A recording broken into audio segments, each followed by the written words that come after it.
Estamos en el aire. Buenas noches, estimados amigos de tu espacio del sureste, aquí en una nueva edición, segunda edición ya de esta sección que hemos titulado Hablando de frente y sin tapujos. Pues bien, yo creo que el tema obligado es el evento que se dio en la sesión plenaria del Congreso del Estado el pasado día jueves 21 del presente mes, en donde pues se votó un crédito solicitado por el gobierno del Estado, del Poder Ejecutivo al Poder Legislativo, y que sorprendentemente no se dio el resultado que muchos habían vaticinado, especialmente porque pues ya era casi costumbre que el Congreso le aprobara al gobernador pues casi todas sus solicitudes de crédito, así como sus presupuestos y muchos otros cambios que el gobernador ha hecho tanto a la legislación local como a los diferentes reglamentos que rigen el quehacer político del Estado. Pues bien, un resultado, como dije, inesperado, pero que bueno, hoy pues ya es un hecho y hoy tenemos que analizar cuáles pueden ser las posibles repercusiones de que este crédito no se haya aprobado. En primera instancia, lo dije y lo repito, en lo personal, yo nunca estuve totalmente de acuerdo con el crédito. Y no es porque los créditos no se requieran en momentos difíciles, sino que dos aspectos para mí hacían mucho ruido.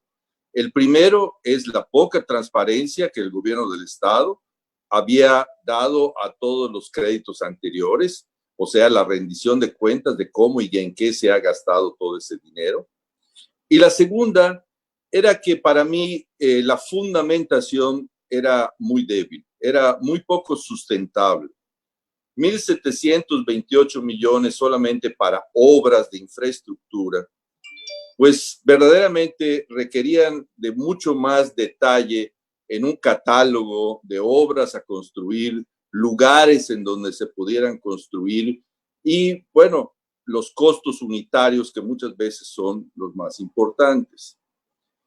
Otro aspecto que no me parecía era que pues todos lo estaban dejando ir por el lado de la construcción. El sector de la construcción, si bien es una de las actividades económicas importantes en el Estado, en realidad solo representa el 10% de toda la actividad económica en el Estado de Yucatán. Por lo tanto, podríamos pensar que el 90% de la población económicamente activa estaba quedando del Estado, estaba quedando fuera de este plan de recuperación de empleos. Pero más allá de eso, el sector de la construcción pues tiene otras cuestiones a considerar.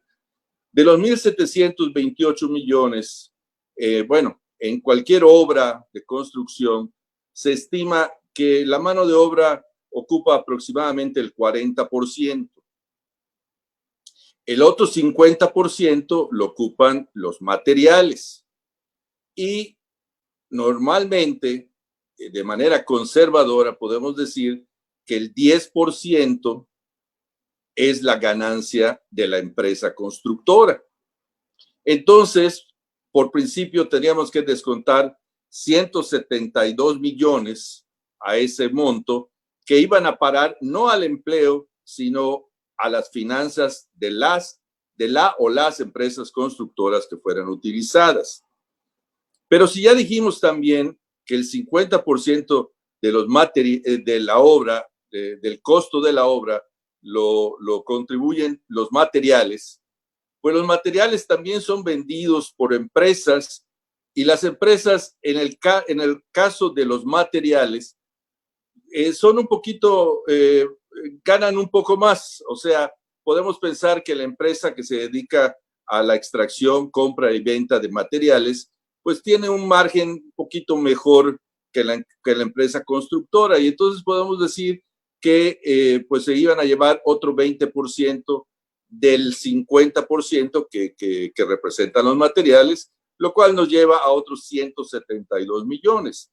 Y por lo tanto, podemos decir que de ese total, 344 millones pues iban a parar a las finanzas de las empresas y no necesariamente en la creación de empleos, porque ya cada una de estas ramas pues ya trae su propia sección de creación de empleos. Estamos hablando aquí nada más de los remanentes de lo que son las ganancias antes de impuestos. Obviamente hay una parte que al final se iría a los impuestos tanto estatales como federales, pero finalmente estamos hablando que el 20% del crédito no iba a ir al tema de trabajo. Y como también hemos dicho, la industria de la construcción es importante, pero no es la única. De esta forma, el empréstito estaba muy, muy pobremente sustentado. Y por eso, independientemente que hay gente que está a favor de la negativa y otros que estuvieron en contra de la negativa, pues bueno, hoy por hoy lo que tenemos que ver es qué va a pasar ahora, ¿no? Obviamente lo que nosotros esperamos es que el gobierno nos demuestre de qué está hecho. En ese aspecto creo que ganamos todos los yucatecos, porque vamos a poder ver de qué está hecho nuestro gobierno. Si el gobierno se dedica solamente a echar culpas y a no hacer nada, nos va a demostrar que nunca tuvo realmente la intención de recuperar empleos, sino solamente tenía la intención de hacerse de recursos para otras necesidades. Pero si el gobierno, digamos, independientemente del discurso que el gobernador salió a decir el mismo día, el cual no vamos a tocar porque verdaderamente tenemos que entender que era un momento en el cual él estaba pues todavía irritado porque no se había logrado lo que él pensaba que era lo que se requería. Y salió un poquito de manera abrupta a hablar un poquito de lo negativo y a empezar a echar culpas. Pero bueno, esperemos que eso no se repita. Si el gobierno se dedica solamente a echar culpas y no hace nada, como ya dije, simplemente va a ratificar a aquellos que estuvieron en contra de que verdaderamente ese dinero no servía para hacer, no era verdaderamente para la recuperación de empleos. Pero si el gobierno toma una acción proactiva y digamos que de sus 45.500 millones de presupuesto, hace una pequeña reconversión, no de gran cosa, vamos a decir de unos 350 millones de pesos, que equivaldrían al 20% del empréstito. O sea, con esos 344, 350 millones, si la fórmula del gobierno es cierta, entonces podemos ver que cuando menos puede recuperar aproximadamente el 20% de los 30,000 empleos que se pensaban recuperar. Y entonces estaríamos pensando que al menos se recuperarían 6,000 empleos.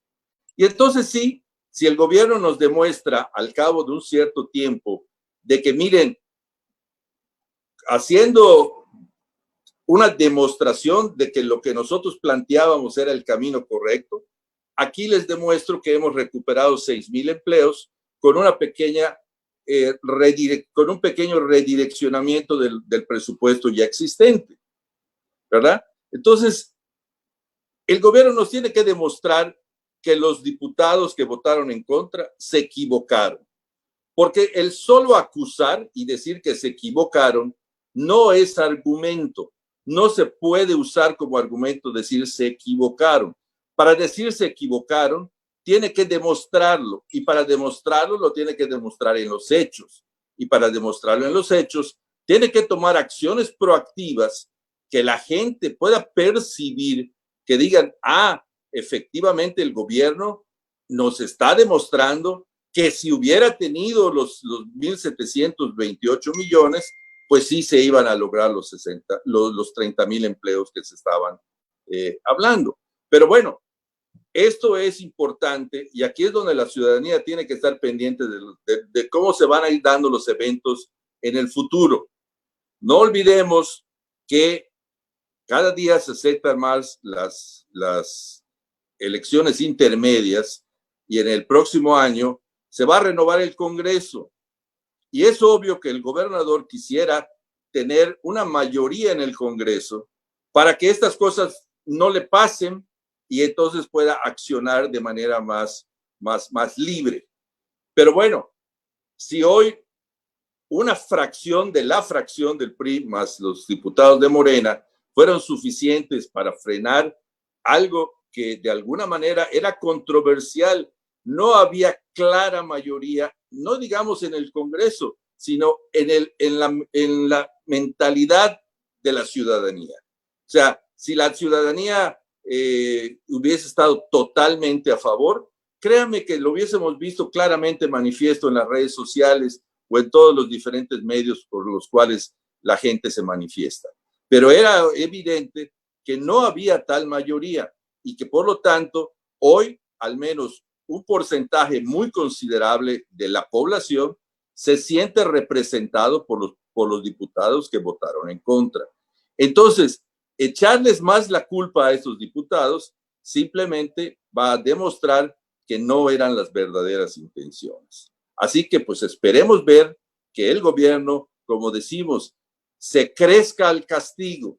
O sea, el buen líder ve qué elementos tiene a su alrededor para entonces seguir en la batalla, seguir en la lucha por sacar adelante a sus tropas. Y entonces la tropa no se puede desanimar, la tropa tiene que seguir para adelante y pues dependerá del general, del capitán, cómo irán llevando esa tropa hacia adelante.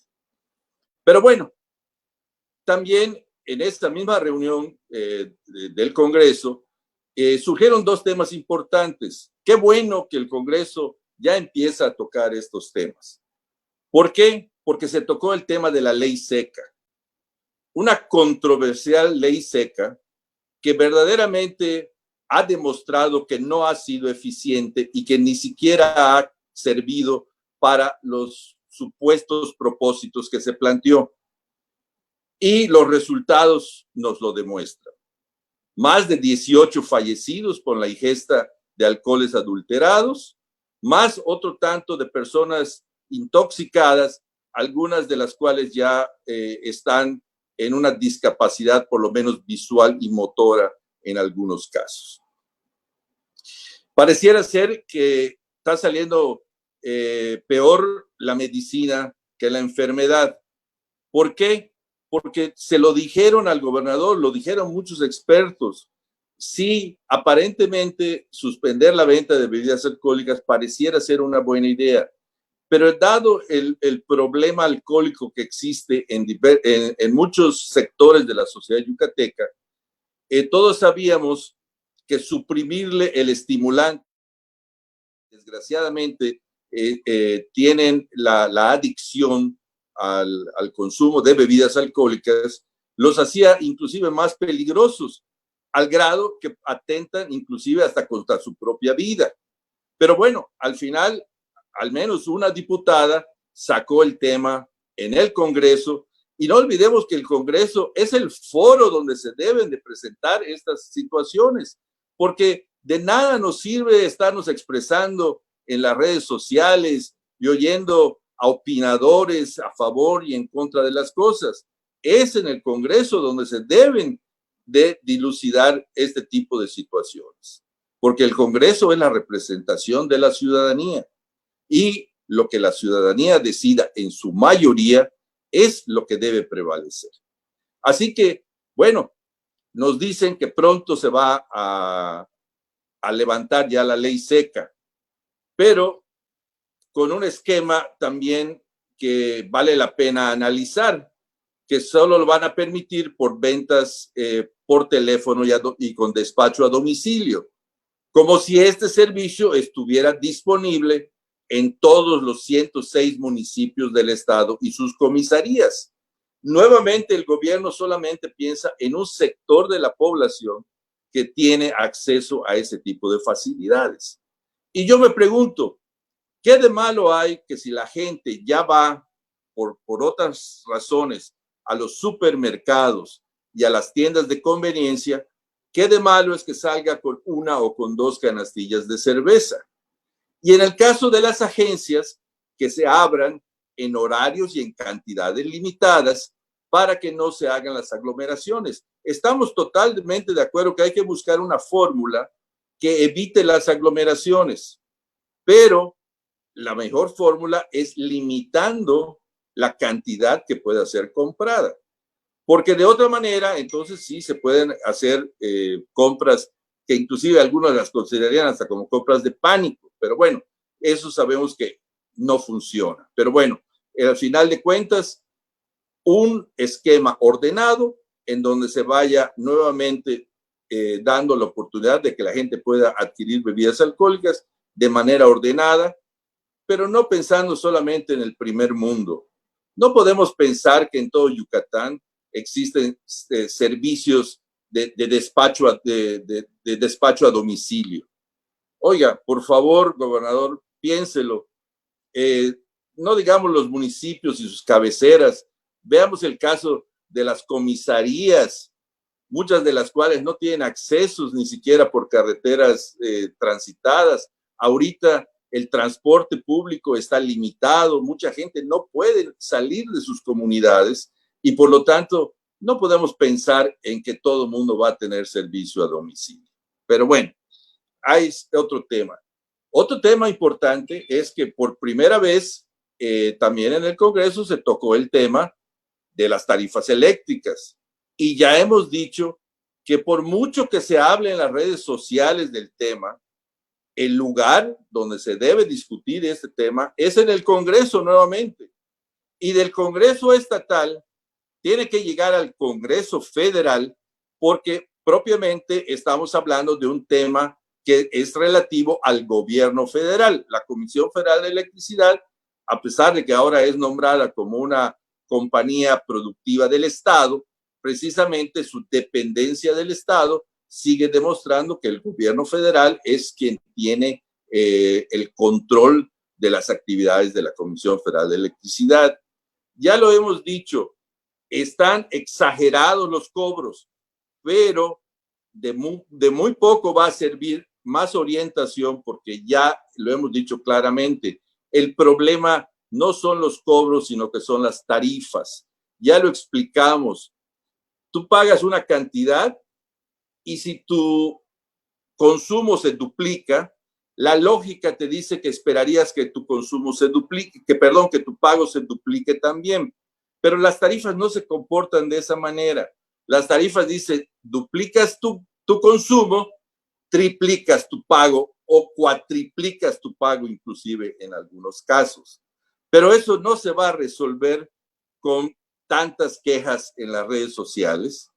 Tampoco se va a resolver con apagones, que me perdonen los que están promoviendo el apagón, pero claramente hemos dicho que eso no tiene ningún resultado, solamente atenta contra la infraestructura que es necesaria para que la corriente nos llegue a nuestros hogares. Entonces, yo no quiero decir no hagan el apagón, pero piénselo, ¿a quién le quieren hacer daño? Aquí lo que tenemos que hacer es nuevamente exigirle a nuestros diputados, a nuestros representantes en el Congreso de la Unión, a que lleven el tema y que le exijan tanto a la Comisión Reguladora de Energía, que es la entidad que fija las tarifas, como a la Secretaría de Hacienda y Crédito Público, que es la que los revisa, a que hagan un nuevo trabajo y vean por qué están tan elevadas y por qué no son justas para todos los habitantes de la República Mexicana. Pero bueno, si queremos seguir insistiendo, mandándole cartitas a Santa Claus o estar buscando medios alternativos de cómo llegar, pues seguiremos perdiendo el tiempo de alguna manera.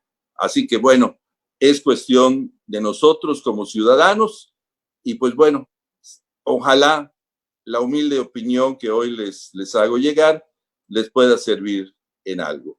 Y como cada semana estaremos hablando de frente y sin tapujos. Buenas noches.